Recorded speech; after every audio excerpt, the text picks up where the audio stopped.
Well, good morning. I want you to answer this question for me. Leave me a comment below.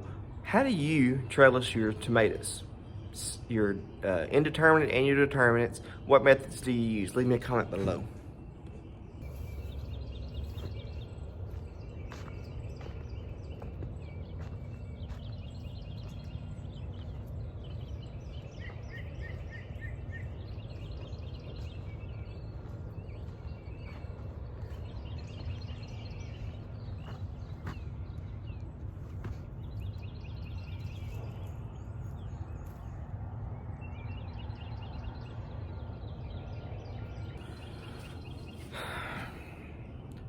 Well, good morning.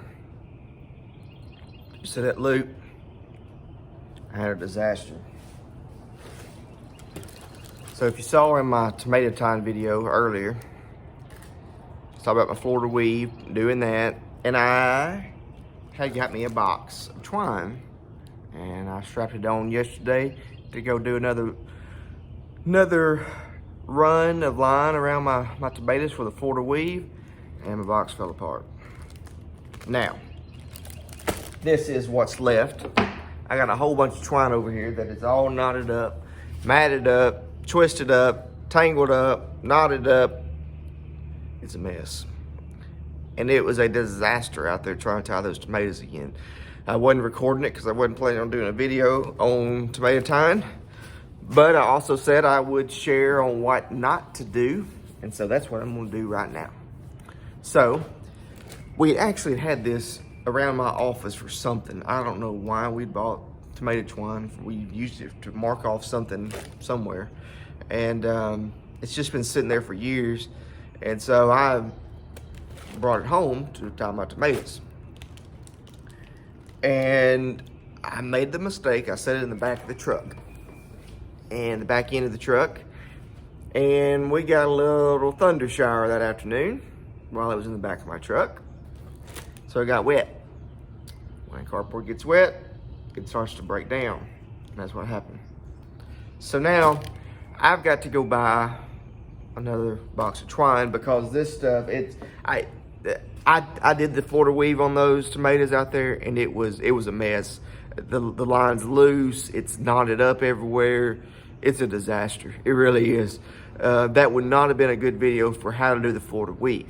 But my video I did the other day for my tomato time, I'd really gotten in a good rhythm. Things were going well, but trying to juggle this big mass of mess that I've got right here and the pipe and keeping it tight and this thing falling everywhere and knots. Look at this, knots everywhere. It's stretched halfway across my barn here. You can't see it on the ground. So I want to go buy me a new box. I'll still use this for something around here in the barn, you know, just cut me off a piece here and there. But as far as tying up your tomatoes for your Florida weave, get you a good box and don't let it get wet like I did. So what I'm gonna do is I'm gonna go get me another box, and I'm actually gonna reinforce this box with some duct tape because duct tape fixes everything. And hopefully it'll hold up a little bit better, and I will make sure to keep it in a dry location to where it doesn't get wet like this one did. I've really been impressed with the Florida weave. It's working well. As far as my other lines go, let me take you out here and show you my tomatoes real quick. Now, other methods of tomato tying, of course, is the Florida weave. There's staking every plant and just tying every plant. And you can do that really on any type of tomato plant. And then there's cages. There's like my bad idea trellis that I've got up here for my indeterminates. There's that type of thing that I've seen. I've seen people that trellis them on a cattle panel. So again, how do you trellis your tomatoes? These are my cages. Now, as far as ease, these things are easy. I mean, they just really are. The problem with cages that I have, it's hard to get in there and work the plants. It's hard to get them in there and spoon feed them like I like to do. But these plants are doing really good. Now, I come in here last night and I was just cutting off pieces of twine off of that massive mess of everything and tied my indeterminates again. And I did get a line run around my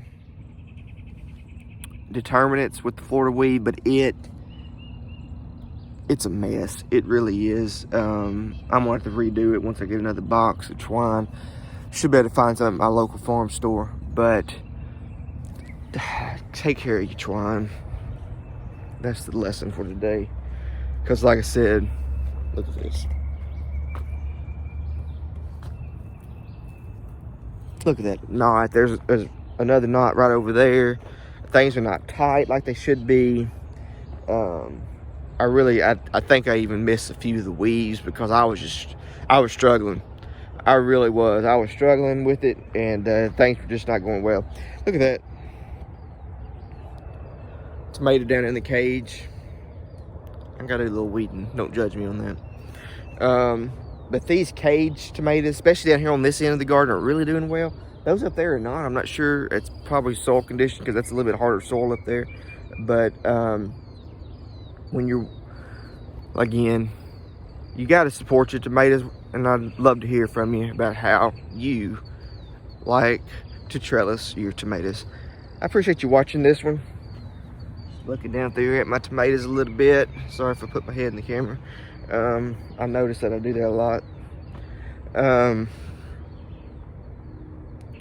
Things are looking well. I'm really proud of my tomatoes right now. They seem to be healthy. These two up here on this end, I probably not fertilized as well either. That's probably another problem I have with them. But they're growing, and they've got tomatoes on them. I need to hit them with probably a little bit more fertilizer because they don't seem to be growing as well as those cage ones down there. And I do know that I've not been taking care of them quite as well. So I'm gonna end this one. I appreciate you watching this one. My weekends, last weekend was a little bit crazy, and then this weekend looked like it's gonna be the same. We got Memorial Day coming up, so that's why I'm out here early in the morning recording a few videos, trying to keep up.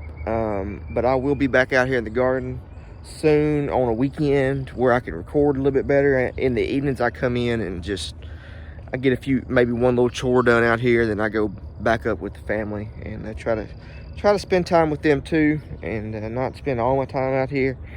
But that's how I'm doing things right now. I appreciate you guys watching. Leave me a comment below. Again, tell me how you like to trellis your tomatoes. And I hope you all are having a great day, great week. I'll catch you on the next video. Goodbye.